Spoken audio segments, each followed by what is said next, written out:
আজকে আমরা ডিওয়াইএফআই এবং টিওয়াইএফ মোহনপুর বিভাগীয় কমিটির উদ্যোগে আজকে এই কালীবাজার যে বাজার এখান থেকে আমরা মিছিল শুরু করেছি।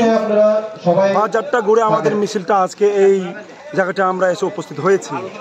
মূলত এই মিছিলটা হচ্ছে গিয়ে আপনারা দেখেছেন, রাজ্যবাসী অবগত আছেন, প্রায় রাজ্যব্যাপী প্রায় 961টা স্কুলকে বিজেপি আইপিএফটি তিপ্রামথা এই ট্রিপল ইঞ্জিনের সরকার বন্ধ করার জন্য একটা তারা সিদ্ধান্ত করেছে।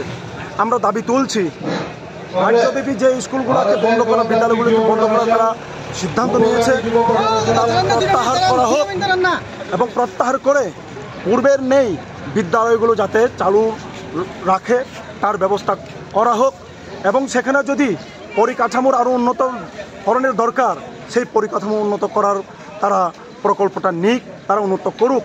এবং আমরা সেই সাথে আমরা দাবি তুলেছি, এখানে রাজ্যে প্রায় 32,000-এর উপর ভ্যাকান্ট পোস্ট পড়ে আছে বিভিন্ন দপ্তরে। বিজেপি তিপ্রামথা আইপিএফটি এই ট্রিপল ইঞ্জিনের সরকার বিগত 6 বছরে সেই শূন্যপদ পূরণ করে নাই। আমরা ডিওয়াইএফআই টিওয়াইএফ প্রথম থেকে লড়াই করছি, এখনও দাবি তুলছি 32,000 যে শূন্যপদ পড়ে আছে সেই শূন্যপদগুলোকে অতি দ্রুত তা পূরণ করার জন্য তারা ব্যবস্থা গ্রহণ করুক। এবং আপনারাও দেখছেন এলাকায় এলাকায় মহল্লায় এবং আমাদের মহকুমা এলাকাতেও বিভিন্ন গ্রামে গঞ্জে রাস্তাঘাট ভেঙে চুরমার অবস্থা, সেই রাস্তাঘাট মেরামতের জন্য আমরা দাবি তুলছি।